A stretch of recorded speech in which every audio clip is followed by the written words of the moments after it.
Stealing the Sky opens with a rundown warehouse loft in the heart of Toronto, a space slated for demolition, a building still standing but slowly being swallowed by cranes, scaffolding, and the endless rise of unfinished towers that seem to scrape the sky itself. Inside this decaying place lives Holly, played by Marie Dame, a woman who once dreamed big but now clings to her imperfect sanctuary like a lifeline.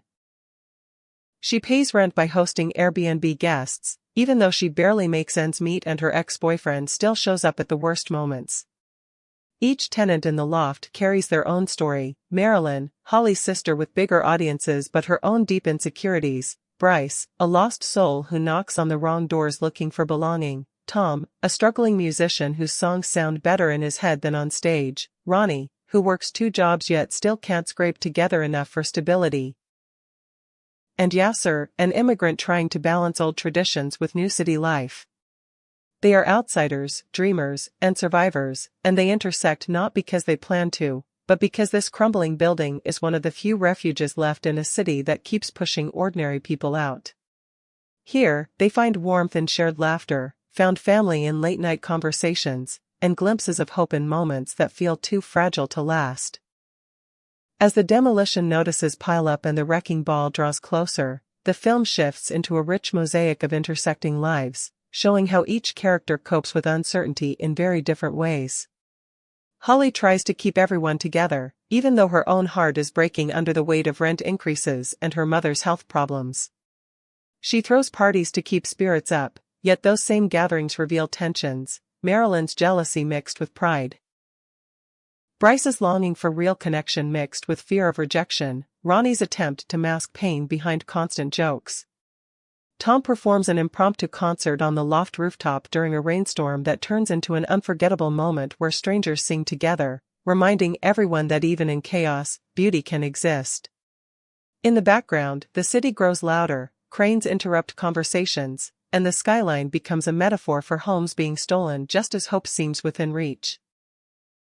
The demolition date approaches like a ticking clock, forcing each character to confront what they stand to lose: not just walls and floors, but memories, communities, and the dignity of being seen. What makes Stealing the Sky so compelling is not a single hero's journey, but the way it stitches these lives into a tapestry of humor and heartbreak. Each character finds unexpected moments of grace even as the world tries to erase them.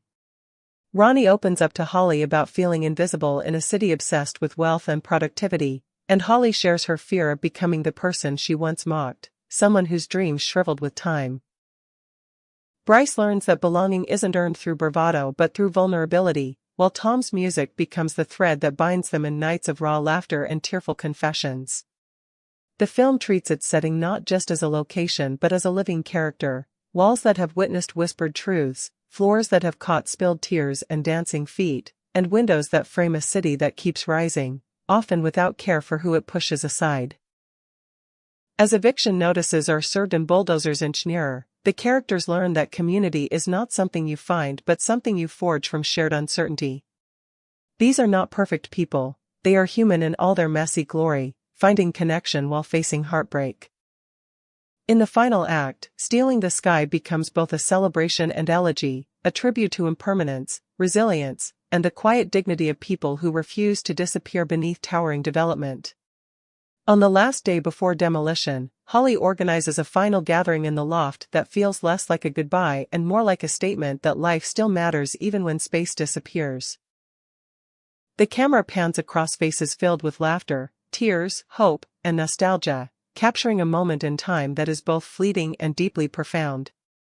When the wrecking ball finally arrives, the film doesn't focus on destruction but on the aftermath, characters walking away with more courage than they had before, aware that cities can steal buildings but not the bonds that shape us.